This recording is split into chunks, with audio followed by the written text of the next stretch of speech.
Bonjour mes amis. Bon, aujourd'hui, je vais présenter un cours très important dans le cadre de la chimiométrie. C'est l'ACP, analyse en composantes principales. Bon, il y a beaucoup de questions sur c'est quoi l'ACP, où on peut utiliser l'ACP, quels sont les types de données traitées par l'ACP, quel est le principe de cette ACP. Donc, on va répondre de toutes les questions dans cet épisode de l'introduction de l'ACP. Alors, le plan, c'est comme le suivant. C'est tout d'abord, on va parler à quoi sert l'ACP, quels sont les types de données traitées par l'ACP et le principe géométrique de l'ACP. Alors, à quoi sert l'ACP? Alors, l'ACP étant un outil de base en chimiométrie, donc elle répond à différents objectifs. L'ACP est un outil d'exploration ou description d'un jeu de données multivariées qui présente une dimension élevée, c'est-à-dire un grand nombre de variables. Alors aussi l'ACP, elle permet de réduire la dimensionnalité et la visualisation des résultats dans un espace réduit. C'est un outil aussi qui permet de préparer et nettoyer les données avant d'effectuer un autre traitement. D'accord? Ça veut dire que nous permet d'identifier aussi les individus, outliers, c'est-à-dire extrêmes ou atypiques. Alors l'ACP constitue une étape préalable indispensable à toute analyse des données multivariées. Aussi, l'ACP va permettre d'identifier les individus semblables dans un jeu de données, permet de déterminer le lien ou bien des liens entre les variables. Alors, lien entre les variables, c'est permet de quantifier les corrélations entre les variables mesurées du jeu de données. Et c'est une étape très importante et préalable à un autre traitement chimiométrique. Alors, dans la deuxième partie, on est parlé sur les types de données traitées par l'ACP. Alors, l'ACP permet de traiter des données quantitatives, continues ou discrètes. Mais attention que pour les données qualitatives, par exemple les données qualitatives, qu'il est utilisé dans les analyses sensorielles ou bien les données des analyses sensorielles, alors on va utiliser les analyses factorielles des correspondances multiples. Et on va voir dans les autres épisodes.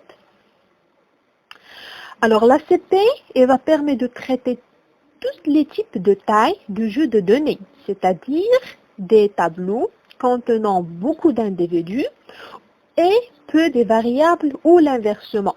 Et bien sûr, avec beaucoup d'individus et beaucoup de variables. L'ACP est extraire l'information d'un jeu de données en les séparant du bruit. Alors, l'ACP, c'est capable de traiter les jeux de données plus ou moins bruités sans les bruits soit aléatoires, soit systématiques. Aussi, l'ACP va permettre de traiter un jeu de données dans lequel il y a des données manquantes.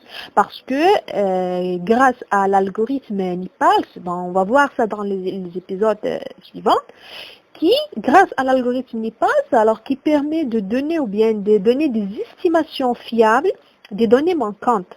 Alors, permet de réaliser une ACP sans avoir à faire d'hypothèses sur les valeurs des données manquantes dans un jeu de données. Alors, concernant le principe géométrique de l'ACP. Alors, nous allons voir maintenant ensemble le principe géométrique d'un ACP et on va traiter la représentation d'un individu ou bien la population des individus. C'est juste pour noter que dans l'ACP, les observations ou bien les échantillons, ils sont appelés les individus, alors qui se trouvent dans les lignes. Alors, soit la matrice X suivante, alors qui est caractérisée par les échantillons dans les lignes, bien ce qu'on appelle les individus, et les variables x1, x2 et x3 dans les colonnes. Alors, on constitue, ou bien on prend, ou bien on considère un individu, ou bien un échantillon I, quelconque, dans cette matrice. Alors, comme un point dans l'espace vectoriel, caractérisé par les variables initiales x1, x2, x3. Alors ça, c'est un espace vectoriel, ou bien c'est un espace des variables, dans lesquels on est présenté l'échantillon, bien l'individu I. Et les coordonnées du point correspondant, c'est les valeurs xi1, xi2 et xi3. Alors ensuite, on va, ça c'est pour concernant un petit échelle. Au niveau, bien pour représenter une population des individus, hein, je m'excuse. Bon, comme on a vu que ces individus forment un nuage de points dans ce même repère constitué par les variables initiales x1, x2 et x3. Puis, dans l'étape suivante, on est centré le nuage de points des individus dans lesquels la variance devient maximale. D'accord? On est centré ces données. Et par la suite, on est tracé le T1. Bon, c'est quoi le T1? Le T1, c'est le CP1. Bon, c'est la première composante principale qui reflète une dispersion maximale des points après la projection orthogonale des points sur cet axe. Alors, dans l'étape suivante, on va faire quoi? Alors, donc c'était égal le P1x1 plus le P2x2, etc., le PPxP. Bon, cette équation, c'est une équation linéaire qui va lier le P1, c'est quoi? Le P1, c'est la projection orthogonale de chaque individu sur le CP1. D'accord? x1, x2 et x jusqu'à xp, ce sont des variables. Le T, c'est quoi? C'est pour composante principale. Bon, on va voir ça avec les détails dans les parties suivantes. Alors puis, ensuite, le T1, c'est la deuxième composante principale constituée ainsi en se plaçant dans l'espace orthogonalement. À la première composante principale, c'est le T1 ou bien le CP1. Alors, on utilise, ou bien c'est le même principe, juste que le CP2, il est maximiser la variance résiduelle. Et pour T1, maximiser la variance du nuage de points des individus. Alors pour le T2, CP2, on est modélisé les autres individus qui n'ont pas été encore pris en compte. Alors on obtient alors une carte factorielle des individus, ce sont les scoroplots. Alors chaque CP représente un certain pourcentage de variance expliquée par rapport au sang. Donc, bien sûr, dans les parties suivantes dans lesquelles on va résoudre un problème ou bien un exercice, on va voir que chaque composante principale représente un pourcentage, d'accord, explicatif, d'accord. Et ça veut dire, c'est par exemple, le CP1, par exemple, explique 80%. D'accord? Il reste par exemple 9 ou 10% pour le T2. D'accord.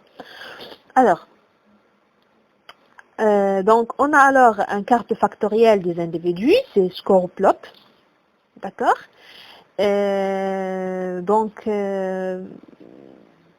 Merci beaucoup pour votre attention. N'oubliez pas d'abonner dans la chaîne de la chimiométrie. Alors, dans les parties suivantes, je vais parler sur quels sont les pré-traitements appliqués en ACP. On est parlé sur la carte factorielle des variables aussi. On est parlé sur qu'est-ce que c'est que le loading, qu'est-ce que c'est que les scores, etc. Et puis, on va traiter un exemple ensemble. J'ai choisi un logiciel RStudio. Bon, je le mets le lien de ce logiciel. Et merci beaucoup pour votre attention.